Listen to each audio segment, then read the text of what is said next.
Hello, my friends. Today we're going to talk about a topic that is rather intriguing. It's the topic of introversion. Introversion. Did you know that January 2nd was World Introvert Day and it's observed every year? It's a day committed to understanding and valuing the exceptional characteristics of introverted people. January 2nd. The day was brought to life by the popular German psychologist and author of the free ebook, Happily Introverted Ever After, and her name is Felicitas Hain. And she suggested that World Introvert Day be created and celebrated on January 2nd, a day she chose because introverts around the world draw a collective breath at the end of the draining holiday. Thank goodness Christmas is come and gone. Now I can have my peace and quiet. My family can get out of the house. My extended family. Thank goodness I finally get some space. Some of you know what I'm talking about. What does introversion mean? Well, being an introvert doesn't necessarily mean not wanting to talk. This is a common misnomer. Introversion is more about how a person responds to social stimulation. Now, what do we mean by social stimulation? Think about it like this.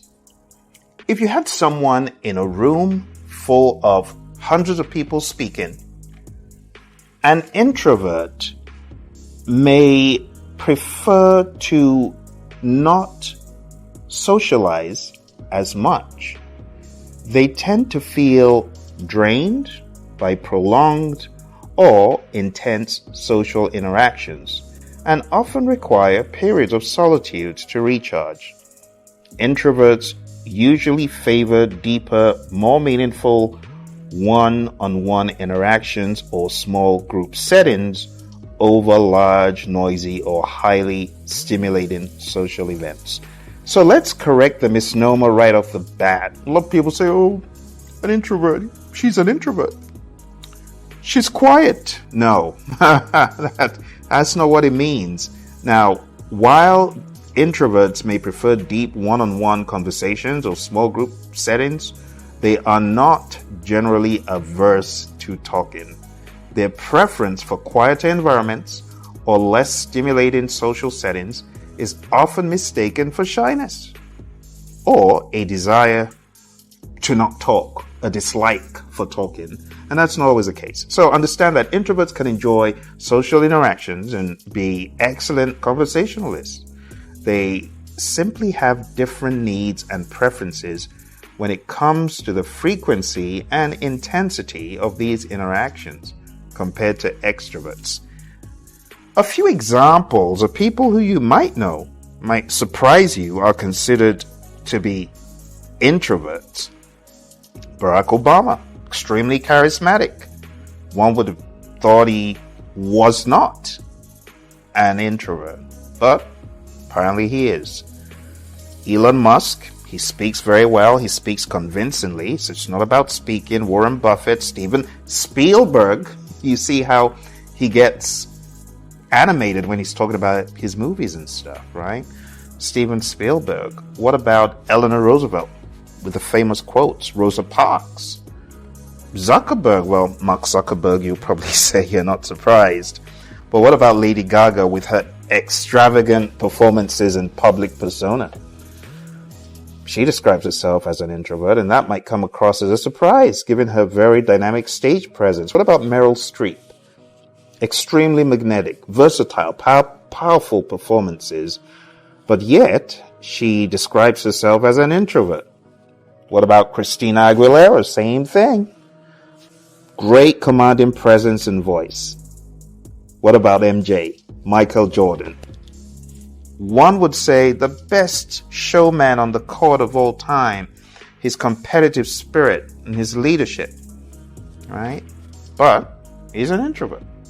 So with these examples, I could go on and on. Harrison Ford, Keanu Reeves, Beyonce, Courtney Cox, David Letterman. I could go on and on giving you examples, but I hope this gives you an understanding about what introversion is all about.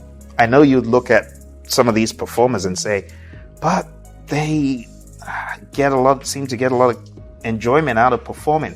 Yes, they do, but under most circumstances, taking them outside of their work, outside of their job, in other social settings.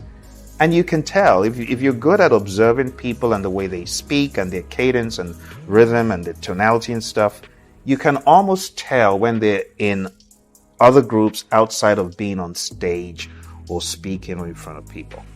All right. So when we talk about social stimulation, just remember, we're talking about a variety of experiences, conversation, social gathering, networking events, public speaking, and even less direct forms of social engagement like social media interaction. Okay? So again, let's talk about the three categories, right? For people, the level and type of social stimulation that feels comfortable or enjoyable can vary greatly. And I've come to realize which one I am. I'll tell you which one I am at the end. So one, we have introverts. Typically prefer less social stimulation. They tend to feel drained by prolonged or intense social interactions and often require periods of solitude to recharge. Introverts usually favor deeper, more meaningful one-on-one interactions or small group settings over large, noisy, or highly stimulating social events. Extroverts, on the other hand, generally thrive through social stimulation. They thrive on social stimulation. And you can have an extrovert who may not speak as much, but they are getting a buzz being in that place. They're not always talkative, right?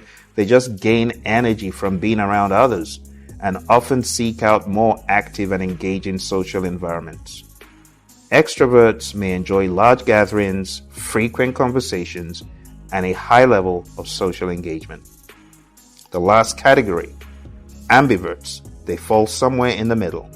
They can appreciate and enjoy social stimulation to a certain extent, but they also value and need their time alone. Ambiverts can adapt their behavior to both introverted and extroverted settings depending on the situation and their mood. It's important to note that preferences for social stimulation can change depending on context, mood, and overall mental and physical health. People may find that their comfort levels with social stimulation shift over time or in different phases of their lives. Like in my earlier phases of life, I would rather not be in too socially stimulating environments. As I began to get older, I began to hate lackluster, non-stimulating environments. And I became a lot more extroverted. And now I border more on the side of extroversion than introversion, but I'm more of an ambivert. Sometimes I absolutely need that quiet because of the nature of what I do. But under most circumstances, I hate being just solitude. I don't like it, right? I would rather have some excitement, some buzz, some noise. And you know me, I hate boring, right? I hate boring. And sometimes just having people around me, it helps me. It helps me.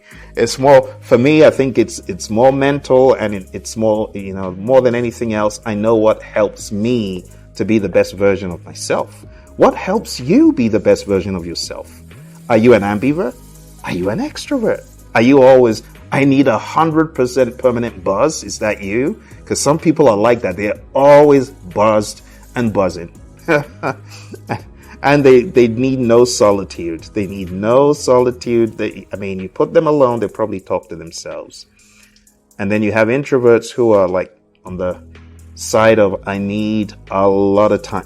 Can you just back off, please? I need some time. I need some space. So we're all different and we can appreciate each other's differences. Depending on where you are on your life timeline, you might be very extroverted or introverted, or maybe you are, as I consider myself, an ambivert. All right, my friends, I hope you enjoyed this. I hope you found it informative. I wish you all the very best as you navigate the world of introversion, extroversion, and ambiversion. Bye for now.